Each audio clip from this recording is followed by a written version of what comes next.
Let's start out today by thanking Ron. Second time donation. Much appreciated, Ron. That's Ron T. If there are some other Rons out there, you know who you are. Yeah, it's been a help, and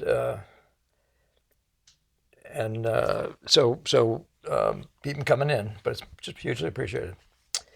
Um, by the way, if anybody, you must sit there. Sometimes I do the same thing, and I wonder when I'm watching some sort of a program where somebody's donating, and if you think for a second I'm getting rich at this, we still haven't caught up with the price of the videos, and they're not expensive per week, per event, per editing session. But anyway, so every single bit is a big help. All right, so from Austin, here's a big one, and I'm going to fill the screen with it like I did last week because it's so big, but I might stop on points, so I'll give my editor a bit of a workout. And by the way, some of you are asking about should I use his name? Could I use his name? His name's Whitaker, and so I asked him, by the way, if he wanted or cared or whatever, and he said no, it's fine. So so I'll try to use that instead of Mr. Producer, of some mix maybe of the two. I had to say how much I amused myself with trying those things. This is a question that I'm not sure. When you're a student, it's pretty easy to miss, to not have the right words for what you're talking about. I'm not insisting that that's the case with Austin, but I'm going to, as I do sometimes with you guys, I switch from talking about from what you're saying in words to what I think you're meaning.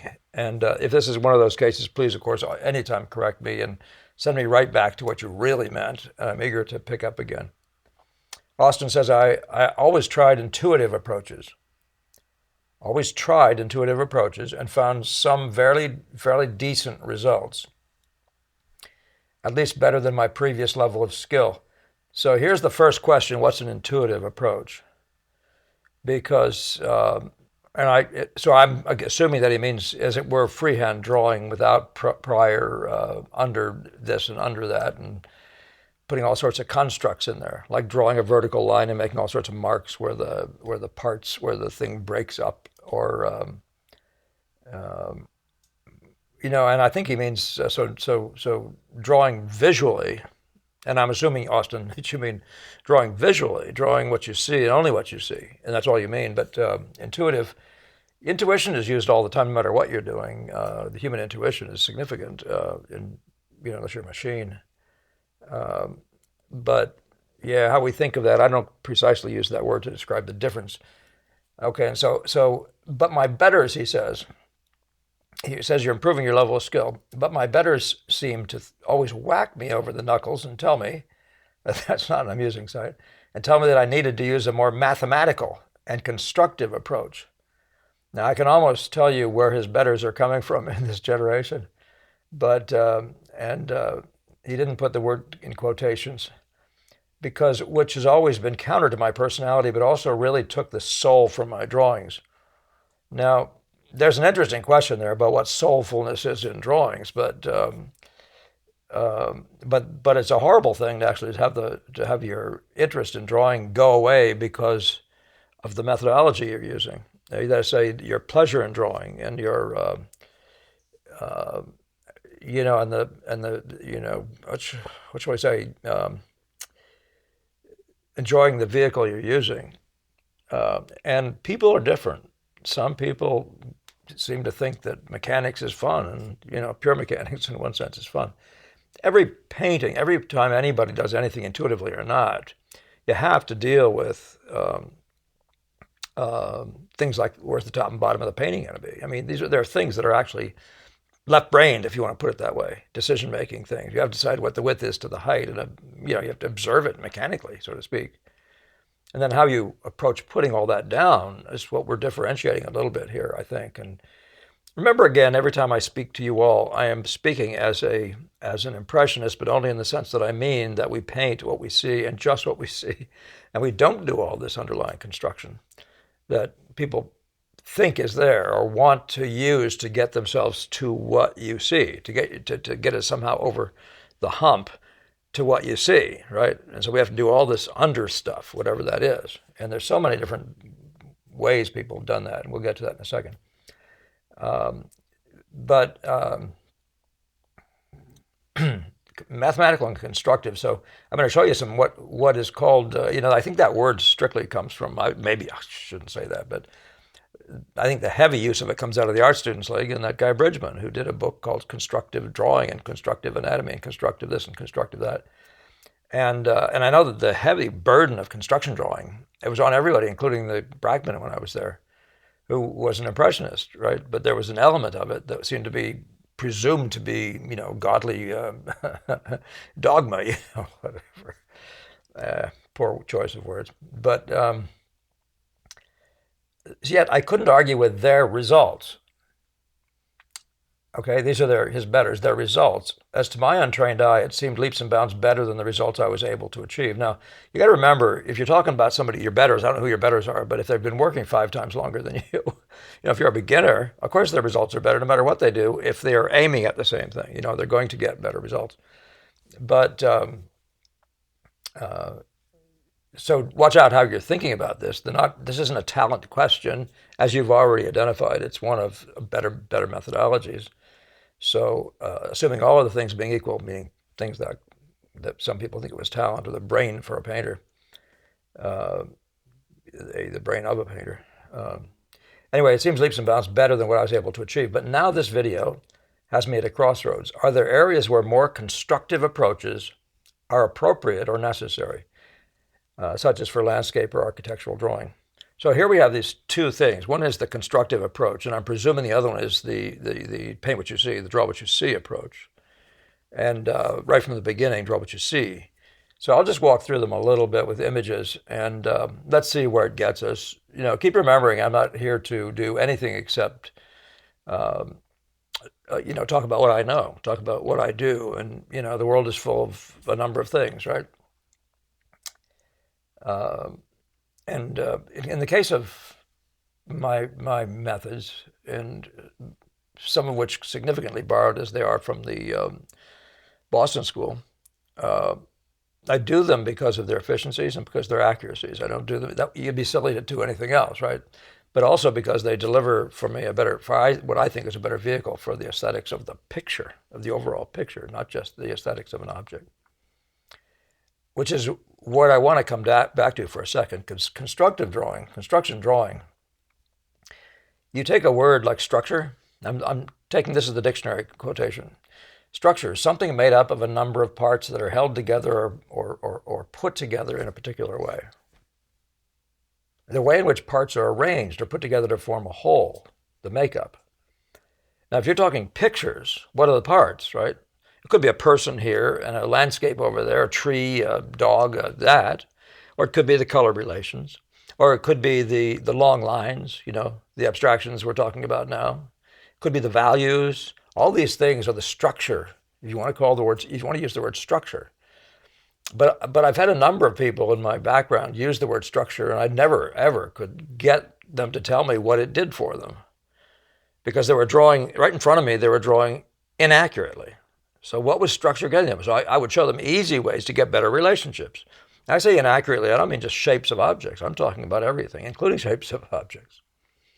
So if you're not getting to the point where you're actually making a thing more like, then what is all that stuff? But the second thing is, if your idea is the visual impression, I'm even talking about just a figure now, what is the construct? What is the construction of that? What is it made out of? So let's see what the structure is. The interrelation or arrangement of parts in a complex entity. What are the parts? When you open your eyes, if you're an impressionist, the parts are red, yellow, blue, darker, lighter, the values, and things like shape and proportion and all those things are all there, right? So size relations of spots, the intensity. These are all structures. This structure, it's what it's made out of. What the picture is made out of. This is the structure of the picture. It's made out of those things. So the presumption, of course, now let's go all the way back. What's presumed on your part, Austin, that we're really talking about is figure drawing or object drawing. So as I've said before, people use all sorts of devices and methods and stuff, and if they stay there long enough, they can get results. But we're talking about an efficiency now that's based on the idea of the science of appearances. What you see is what you're trying to get down, right? So even if you're doing an object like a, like a figure, like a nude, you have values to deal with. You have shape. You have proportion. You have, but you don't actually have chins. Would you believe that? You don't have ribs. You don't have those things to deal with, right? The painting you're drawing is not made of those things. The drawing you're making, I'm so sorry. The drawing you're creating. The thing you're drawing has them, but your drawing only suggests them by its blobs, by its values, and the movements of those things from left to right, getting darker or bending if it's a shape, or whatever, So, so our world, what is the construct? What is the world we are actually structuring, right? Is it the visual world or is it the actual world? And this is where you get into such a funny place when you start talking about structure. But so if you're talking about construction drawing, the word structure is the key thing here, right? So something constructed, such as a building, so that's a picture, right? So you're drawing a figure or you're drawing a picture. Well, either one could be said to be constructed, right? Then at that point. But the arrangement or formation of the tissues, organs, or other parts of an organism, well, again, that could be said to be the values, the colors, the gesture, the angles, things like that, the form. So what in the world do people mean when they say construction approaches? And what is this? They're constructing, right? So do you have to build a figure like from the inside out? Is that logical? And how much time will you waste doing it? And in fact, I found that people just say they're doing it from the inside out. They're really not doing anything of the kind. They're just suggesting some of the things on the inside. So I'm showing you George Bridgman, and I think George Bridgman is problematical, even though he appears to come somewhat from the Barg way of thinking. But he's problematical in that he gets you to think you're making a figure. So I say it's object making. So he's showing you now not just that the figure is tendons and bones, but the figure is now made out of blocks, three-dimensional appearing blocks, which you have to figure out. I mean, like nature itself wasn't hard enough to figure out before that. So in any case, I'm asking you, which is, now, so if you're doing either one of these, you have to be intuitive, right? You have to do things like this intuitively. You do it by feel. But I want to ask you a simple question. I'm showing you a Degas side by side with this. It was clearly not done by any kind of construction method I've ever heard of. But and I show you this one because it's in a sort of a semi-started phase. It's not fully finished, fully pulled through. And you can see what Degas is working with is the contour of an object. So in both cases, we're drawing objects. But here's this guy who's doing all sorts of figuring out of the object. And, this guy is figuring out the values, and he's interpreting form. He's managing shape and shape relationships, and so on. So that's the other model. So my big question for anybody doing this kind of thing is, why would you want to do all this junk? Why would you want to? So let's just keep trucking. I may get back to a point I was going to make there, but so here's some more Degas. Now, I don't know that I've ever seen a George Bridgman drawing that I think is a great interpretation of nature, right? Drawing being the interpretation of form, drawing what you see is a visual interpretation of what you see, right? In other words, it's not an interpretation doesn't mean whatever you make it out to be. Interpretation is trying to get the same thing. If you're working in three-dimensional world, you're trying to get the same appearance. The three-dimensional world appears this way. You're trying to put that appearance on the paper in front of you. That's what makes it an interpretation. It's not what you decided to interpret it as. I mean, in other words, to just use license and then decide you're going to just interpret the figure, whatever the heck that means. It doesn't mean the same thing as it did to Degas. But if you look at these drawings, I really enjoy those drawings, by the way, by Bridgman. So don't ever misunderstand me. I think they're a lot of fun. They're fascinating. But that's what you do when you're trying to construct a figure out of your head. And the difference is huge. So, Austin, when you're working, do you know what you're doing? But if you're drawing the figure in front of you, the efficiencies and the beauty of the drawing go to this way of working, to the Degas way of working. All this other stuff is a huge waste of time. It's a massive waste of time. All you're trying to get to is here. So why are we doing all this extra work? Well, on the other hand, though, Degas isn't making up these figures.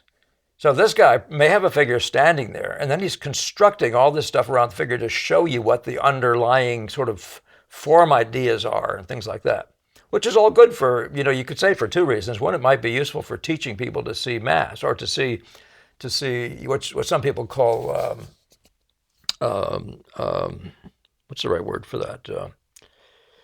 The idea of weight, the idea of mass in the sense of being solid mass. He's trying to suggest something like that in these sorts of things, right? Clearly doing that using what we think of as boxes, essentially boxes, which is one of the most easy, the cube, one of the most easy things to make look three-dimensional. And but what I'm saying though is, if you're painting a figure out of your head, if you're drawing a figure out of your head, a guy like, let me jump to Michelangelo, he was obviously doing some sort of interesting mix. He appears to be primarily painting figures out of his head. And if he consults models at all, it's not really obvious that he is, right? It's not obvious that he's doing that. In the case of the lower one, he might be consulting the river god figure from, I think it's early Greek, the river god's sculpture. Let me stay on track here, though. What's happening is that he's not simply interpreting it as he sees it. He's actually using it as a takeoff point to come up with a figure, which is, again, on the edge of a made-up figure. And then what he's doing is he's doing some combination of figuring out anatomically. So his approach to drawing seems to be significantly anatomical. You see this section right here. He's doing things that are both shape and construct oriented. And a lot of the construct is trying to say what the anatomy was doing, right? So by the time you get to this one, this is like an anatomy lesson. Do you see what I'm saying? But it's his own personal construct. Well, if you're making a figure out of your head, anything will do, whatever works for you. As I said, the little circles that Raphael uses and scribbles around trying to find a figure. Let me go back, though. So the opposite of that is painting from life. First of all, is different from painting out of your imagination, trying to create a figure. Or better yet, if you're like Rubens, trying to create a figure, shall we say a useful figure, one they're going to use in everything. So come up with your own personal figure, the Rubens figure, the Rubens woman, And a similar thing in the case of Millet, when you're making up figures out of your head, you want the figures in the room to all look the same, but even because of complexities of things, you generally tend toward making male figures look about the same when you're making them up out of your head. You have this mental image and you keep working it, and eventually you get a model that you can use for anything. But it's not the same thing for an impressionist. And so depending on what you're doing, Austin, you're talking to people who are drawing from life and they're not doing this. I suggest in the long run, you're going to get the better results. And you're going to do it in less time. But if you're not, and also you're following, by the way, in the impressionist side of things, that's painting from life, possibly the greatest draftsman that's ever lived, in Degas. This is a different thing from the draftsmanship, as I've said before, of Michelangelo. So, but if your guys are painting, if you are painting from life, drawing from life, and you can't draw what you see, well, just keep drawing until you can, because you'll be able to do this brilliantly. The problem is you've got to put in the time, and it's proven over time. So what did De Camp say? He said it took him 3.5 years to get confidence in his drawing. That's confidence that he could do this. And he wasn't doing construction drawing. De Camp wasn't. Nobody was. So again, what is that structure that these people are building? What is this structure? What is the structure? Well, now we can talk about structure, because structure is proportions. It's shape, right? This thing is made out of shapes. It's made out of proportions. It's made out of angles. How does this relate to, say, this? It's made out of things like plumb. It's made out of. It's even made out of values, but it's made out of line itself. So there's all sorts of things. Form is a construct, right? Well, yeah, it's a mental construct. It's a way for you to manage the transitions of values from darker to lighter, the speed at which they travel. If it doesn't produce the form idea, then you're not doing very well with the value movement, right? So form is one of those constructs. But even a construct is just value movement itself. That's a construct, right? It's a mental construct. That's in a different class of animal, but we do that all the time. You have to have mental constructs, but they're made from the figure itself, or they're made just in the nature of the visual. That's why I say, we talk about values and we talk about edges, right? So you have a value, a dark value here, and you have a sharp edge to that value over here, and you have a softer edge to that value unit over here. Those are kinds of things we talk about. That's what this is constructed out of, right? That's the visual world. Get good at it. Don't fall back into doing something else. You don't need to. And again, look at the long history of drawing. Just keep looking at the long history of drawing. Now here's Da Vinci, who's I think of him as the first impressionist, basically enough. And I say that only meaning that he literally put a model down there and literally tried to copy the model. Now, for him, he fails a little bit because he's also drawing out of his head. And this is what a lot of people use. I mean, you got to get past Michelangelo and Da Vinci. You got to get to Degas. I'm talking about which one are you? Make up your mind. Are you go drawing? So when he goes and draws these eyes, he draws stuff he knows. And before you know it, he's drawing something that doesn't look like that. Visually doesn't appear like that. On the other hand, what he looks like he's doing is tracing literally the exact shape of the figure, like you see in Holbein. Look at the shape making out here. This is like a real shape that really exists, drawn with a long line. Notice that idea of the long line. That's a visual line. That's not a constructed line. It's not a bunch of hack marks, and it's not an idea, right? It's a shape. He looked at, learned it, and attempted to put it down. And then he tried again. And when he needed adjustment, say one part was just off a little bit, he would adjust a little bit at one part. And I'm not saying, this isn't clear enough in my eyes. I can't see it that well to tell you which parts, but that's how you would work as well. Yeah, he was still drawing objects, but he's drawing from outlines and all that sort of stuff. There's no appearance of anything I would call construction in that sense of the Bridgeman thing. By the way, for you and your friends, you can do whatever you want. Figure out exactly what you mean by structure and construction approaches, and let's talk about that. That's why when you guys put in questions, you got to say exactly what you mean. Even this idea of intuition, memorizing a line, and throwing a line, you use a lot. You let your muscles do a lot of the work for you. But and you might say it's intuitive to some degree where you draw at this next minute, but it's a trained intuition. So, for example, I tell myself I need to know where this thing's located on the page, so I'm going to draw top and bottom first. So what's the intuition in that? So you could say, well, I intuitively draw top and bottom, so I set up the thing on the page. Well, I didn't do that because I had a great intuition. I did that because I had a lot of failure. So a real big question about what intuition means. I'm all over the place today. I'm sorry about that. Maybe I always am. Remember saying this at and this was one of those things. Tenereto Sargent was a big fan of Tenereto. And I remember seeing this drawing at the Fog as part of, I think, the Sachs collection. But if you will look closely down here, you'll see a guy drawing with long lines. Look at the dog. Look at the long lines. You aren't seeing construction here. Now, this appears to be just ripped down to the skin. I think it's just an overcleaned picture in these parts. I might be wrong about that, but I think so. Has a lot of the appearances like this leftover light in the middle of nowhere. But I can't be sure of that, but it does look like they appear to, this appears to have been a brown-toned painting. This appears to be the original ground. And here is the drawing. These are the Sargent long lines. Now, where's the construction? Now, what do you mean by construction? Again, I get that. But where do you see George Bridgeman here? Or where do you see hack in here? This guy's putting down these lines. He's not drawing hack. He's drawing what he sees. He's that takes, by the way, and this is where you really are, Austin. It takes a suspended level of disbelief. Most people believe that they've got to do this and they've got to do that because they're read in a book or been told it. But if you just look at the good masters, you're going to see they're painting what they see and what they see exclusively, in most cases. I say exclusively. I mean, nothing is ever quite exclusive. But, you aren't seeing him draw big diagonals and finding the golden mean and all sorts of other things in here. Although, theoretically, if somebody was using that, they might have done it in a preliminary drawing. I don't have my marker out here today. What am I doing? There we go. Get my red marker.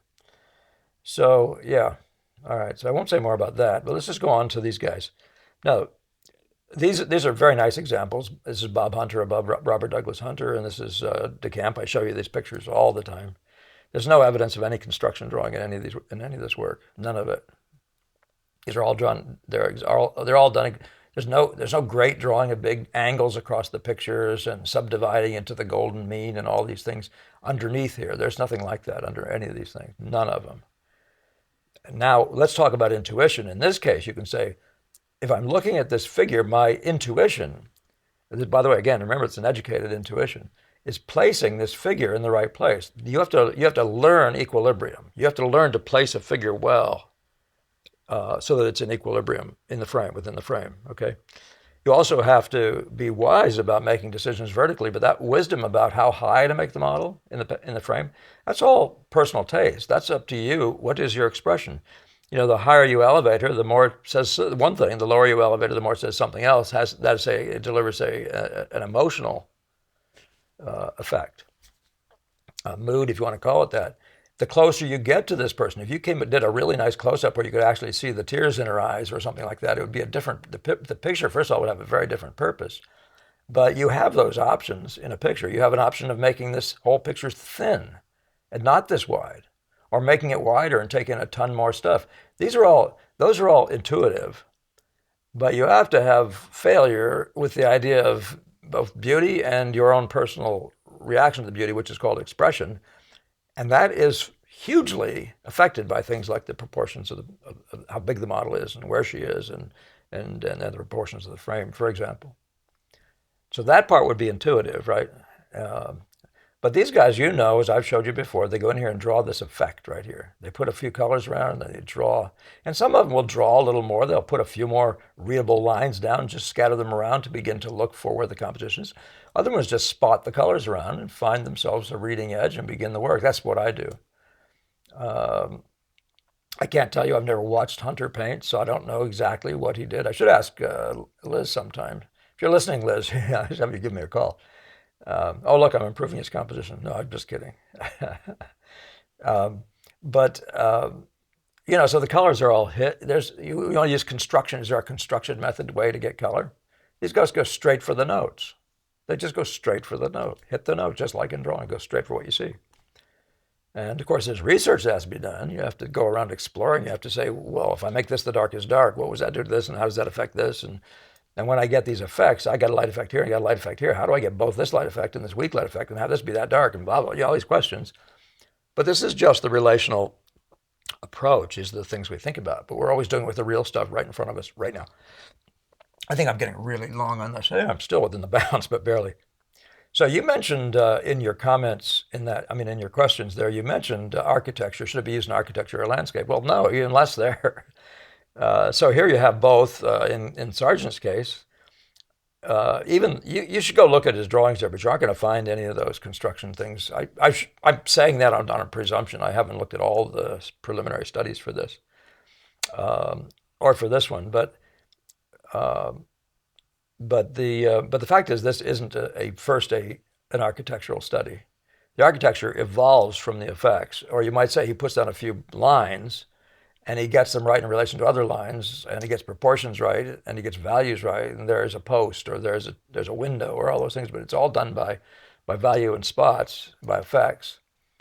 And there's no searching out there's no sitting here on this. You can tell the difference. You can see a lot of people today doing things are trying to do this, but they spend all this time constructing. This is young students mostly.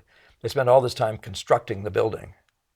Well, if that's what you mean by construction, good luck with that, because life is short, But there are plenty of people who have in history, and I suggest possibly that Ghiardi, if not Ghiardi, Canaletto, they all appear to have done, and plenty of people have done what may as well be that. But what's locking you in? If you're painting this way, you're not painting that way.